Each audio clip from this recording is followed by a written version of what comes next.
Lipstick लगी। Romance में lipstick क्यों है? दिखाना दिखाना। गलती से लाया यार। ओके सो गाइस व्लॉग हो रहा है अभी। व्लॉग हो रहा है। हाँ अभी हम आए लाइट शो देखने अपने बागे वो वाला। क्या पता हो रहा है नहीं। स्कूटी पार्क कर दिया पार्किंग में। ओ हो रहा है यार, वो देखो दिखने लगा। लाइटें लब रही हैं। हाँ समझ रहे हो। रुमान भी आज कुछ करके आया। मास्क नहीं उतारेगा रुमान भैया। चलो अंदर जाके मिलते हैं, आपको देखते हैं। रश काफी है। अभी एंटर हो गया, हम 3 टिकटें लिए 72 की आई हैं और अभी वही पैसे कटा रहा है तनिष्क वहाँ पे। उसके बाद एंटर होने लगे, फिर बताता हूँ आपको। और रश काफ़ी ज़्यादा है देखो।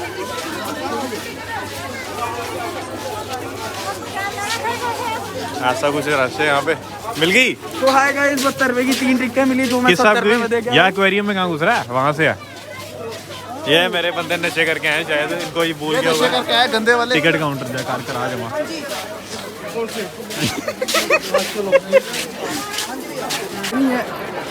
अभी शो स्टार्ट तो नहीं हुआ, पर यहाँ देखो बैठने की भी जगह नहीं है, इतना रश है।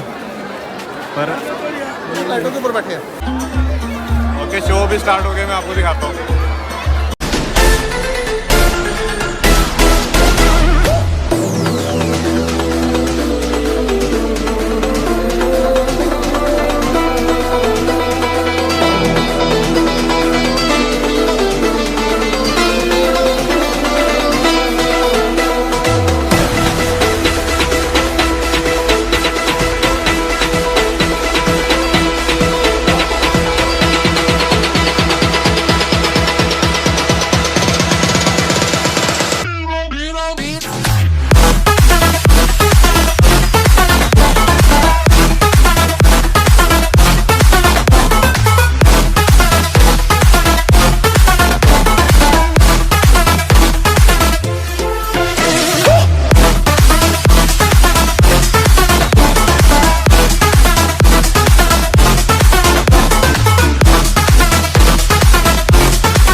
नहीं लग रहा है यार। वो आ गया दोबारा दिखाता हूँ देखो।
खूबसूरत शहर जम्मू बसा हुआ है और जहां आज बागे बाहू का यह किला शान से तना खड़ा है, तब यहाँ ये सब कोई नहीं थे।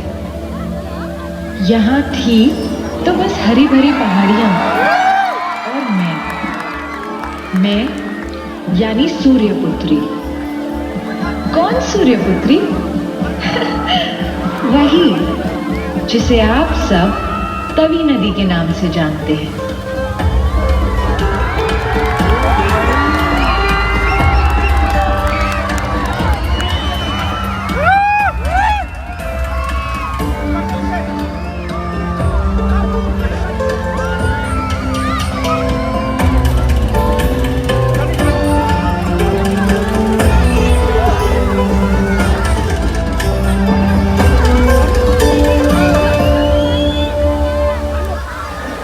मेरा जन्म हुआ कपलाश कुंड से, जिसमें सदा चमकते सूर्य को लोग मेरा पिता कहते हैं।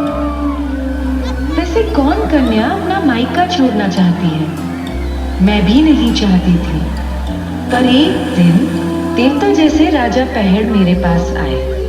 राजा मुझसे बोले कि उनके बीमार पिता के इलाज के लिए उन्हें मेरा जल चाहिए। अब रोज कपलाश कुंड तक आकर बीमार बूढ़े पिता के स्नान के लिए मेरा जल ले जाना तो संभव नहीं था ना। तो मैंने ही कुछ सोचा, फिर मुझसे रुका ना गया। मैं उनके पीछे चल पड़ी।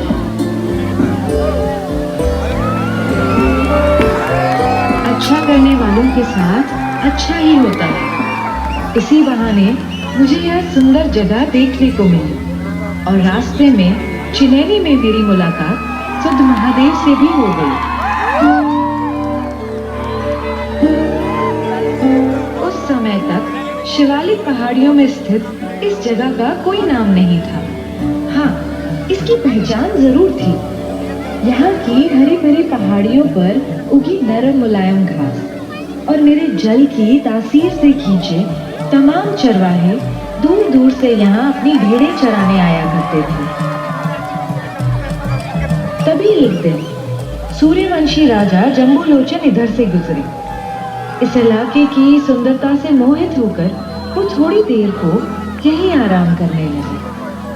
जरा दूर पर सफेद चादर ओढ़े ऊंचा हिमालय, पास में हरी चुनरी पहने पहाड़ियां और नीचे कल कल बहती नीली नदी।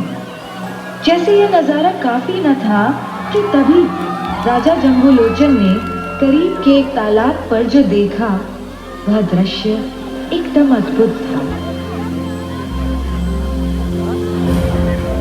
राजा जम्बूलोचन को ये नजारा छू गया। जिस जगह एक बाघ और बकरी साथ पानी पी सकते हैं, जहां एक शेर भी एक भेड़ को मारने से बख्श देता हो, जहां एक मेमना शेर से न डरता हो, वहीं मुझे अपनी राजधानी बनानी चाहिए। तभी तो इस प्रदेश के हर निवासी को बराबर का इंसाफ, बराबर की हिस्सेदारी और बराबर का दर्जा मिल सकेगा।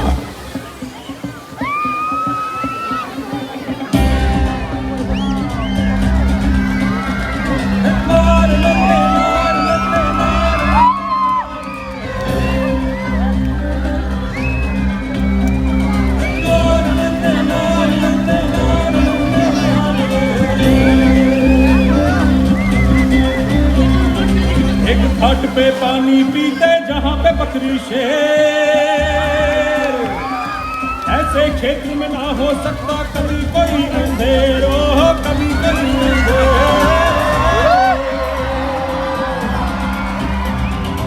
एक घाट पे पानी पीते जहाँ पे बकरी शेर, ऐसे क्षेत्र में ना हो सकता कभी कोई अंधेर, कभी कोई अंधेर।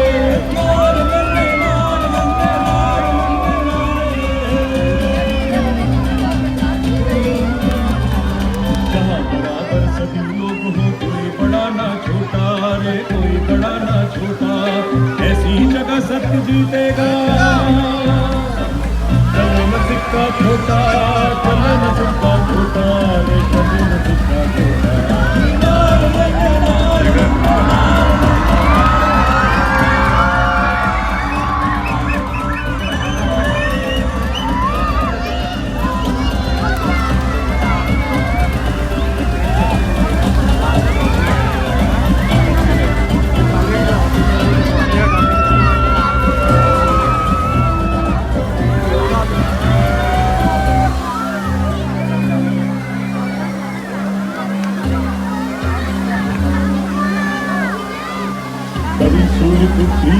से होंगे सबका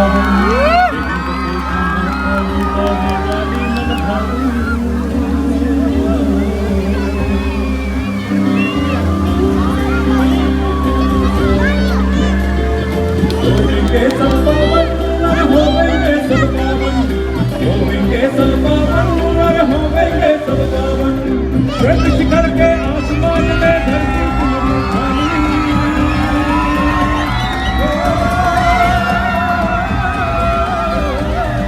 धरती करके आसमान में धरती तुम्हारी पानी दिल बनाऊंगा मैं बनाऊंगे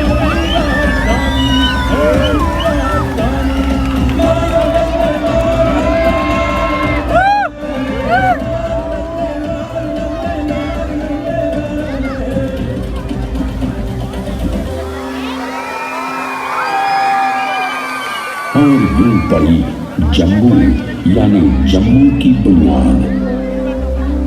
राजा जम्बू लोचन के भाई बाहू लोचन ने भी अपने भाई की राह पर चलते हुए मेरे दूसरे तट पर एक और नगर और कोट की नींव रखी और इस तरह यहाँ एक गढ़ की तामीर शुरू हुई इस बाहू लोचन के किले की।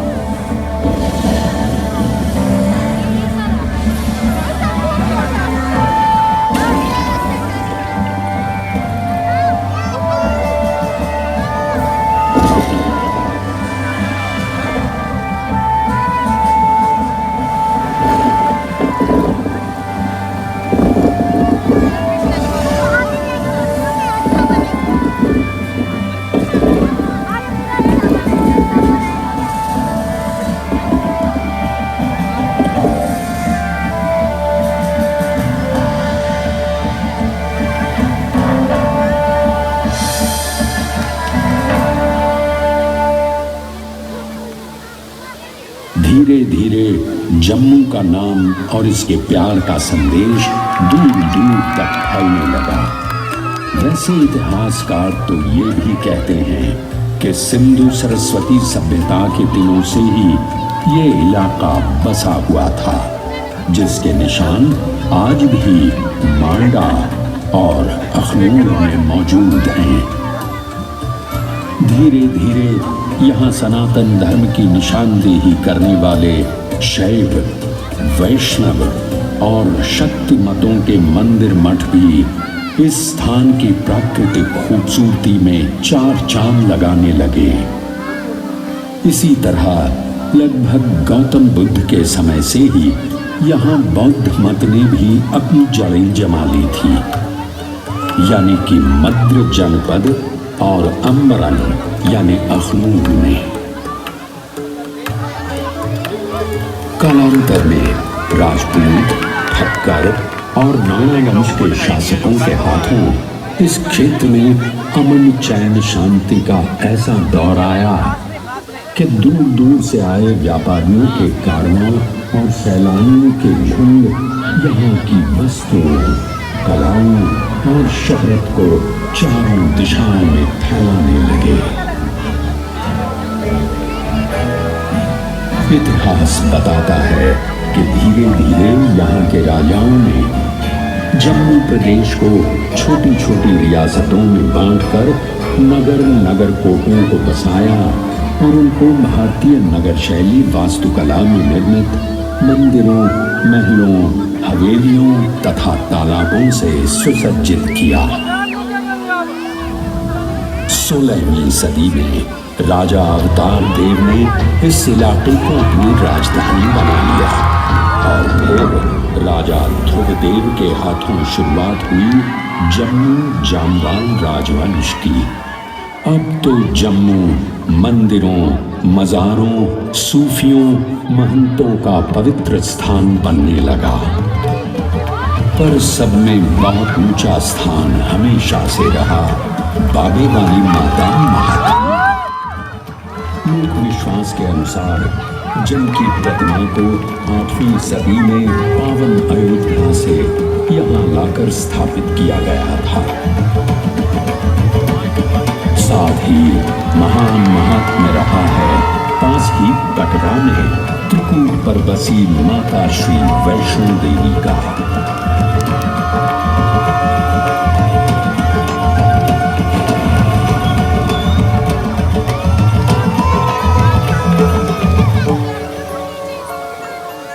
मुगलों ने जब सारे हिंदुस्तान को अपनी सल्तनत का हिस्सा बनाया तो भी जम्मू को डोगरों के संरक्षण में ही रहने दिया गया। मध्य 8वीं सदी में राजा रणजीत देव के वक्त में जम्मू की डोगरा रियासत फलने फूलने लगी और उन्होंने तब ही मुबारक मंडी के महलों की नींव रखी। राजा रणजीत देव ने आसपास की 22 रियासतों को जोड़कर एक मजबूत राज्य स्थापित किया और जम्मू शहर दारुल अमन या शांति स्थान कहलाने लगा और यहाँ शांति पाने और अमन के साथ काम करने के लिए हर मजहब के लोग आने और बसने लगे। जहाँ मुगलानी बेगम जैसे बड़े लोग यहाँ आ बसे तो वहीं हजारों कारीगर दस्तकार कलाकार भी जिनके नाम पर जम्मू में आज भी कई मोहल्ले मौजूद हैं। उधर पास के पंजाब में सिखों का वर्चस्व शुरू हो चुका था। धीरे धीरे जम्मू भी पंजाब केसरी महाराजा रणजीत सिंह के राज्य का हिस्सा बन गया। पर डोगरा राजपूत राजा रणजीत देव की चौथी पीढ़ी से जागीरदार किशोर सिंह की बहादुरी और ईमानदारी को देखते हुए रणजीत सिंह ने किशोर सिंह को जम्मू राज्य की बागडोर सौंप दी। किशोर सिंह के बेटे गुलाब सिंह तो पिता से भी और आगे थे। उन्होंने किश्तवाड़ और राजौरी जैसे उत्तर पश्चिमी सीमा पर नए इलाके सिख साम्राज्य में शामिल किए। गुलाब सिंह ने वीर हरि सिंह नलवा के साथ मिलकर सिख साम्राज्य की उत्तर पश्चिमी सीमा पर पठानों की फौज को भी खदेड़ कर भगाया। साथ ही बहादुर डोगरा सिपाहियों ने गुलाब सिंह की सहायता से राज्य की सीमाओं को लद्दाख और तिब्बत तक बढ़ा दिया। लद्दाख और तिब्बत की इन मुहिमों की अगुवाई की थी कैमूरिया राजपूत सिपह सालार जोरावर सिंह ने। उनकी बहादुरी और ईमानदारी के किस्से इतने मशहूर हैं कि लोग उन्हें हिंदुस्तान का नेपोलियन कहते हैं।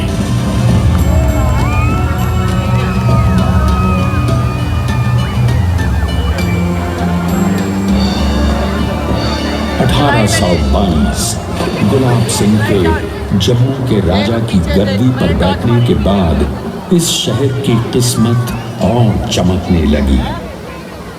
गुलाब सिंह ने अपने राजा बनने का श्रेय गुरु प्रेमदास की भविष्यवाणी को देते हुए उनकी याद में जम्मू शहर के निकट गांव सुई सिमली में रघुनाथ मंदिर का निर्माण करवाया। इस मंदिर के भित्ति चित्र जम्मू कला के उत्कृष्ट नमूने माने जाते हैं। महाराजा रणजीत सिंह की मृत्यु के बाद अंग्रेजों ने उनके बेटे दिलीप सिंह को गद्दी से हटा दिया। अब पूरा सूबाए पंजाब अंग्रेजों के चंगुल में था, पर यह सूरत डोगरों को बर्दाश्त नहीं थी। इसलिए राजा गुलाब सिंह ने अंग्रेजों से अमृतसर में एक संधि की।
गाइस अभी शो तो ख़त्म हो गया, हम आ गए बाहर और रश एकदम से इतना ज़्यादा पड़ गया यहाँ पे। मतलब जितना ग्राउंड है ना जहाँ तक व्यूज़ होते हैं वो सारा फुल ही है। हम तो साइड से जा रहे हैं और यहाँ पे देख रहे हैं ऐसा कुछ रश है और मैं कहीं नाली में नहीं गिर जाऊँ। हाँ ऐसा कुछ है। तो अभी सीन ये है कि लाइट शो जो अभी वो फ्री चल रहा है, बस आपको एंट्री फीस देनी है। अडल्ट की 24 है, जो हम 3 से तो हमारा लग गया 72। हमने 70 रुपये दिए खाली। 70 दिए, 2 रुपये टूटे थे, 70 रुपये में काम हो गया अपना। तो लाइट शो है वो भी फ्री चल रहा है, ठीक है।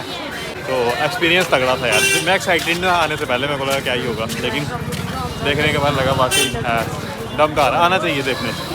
तनिष्क भाई आप क्या कहते हो? क्या आना चाहिए? वर्थ है ना। हाँ ए रहमान भाई पहले ही बात ये हमारे शहजादे पहली बार आए हुए।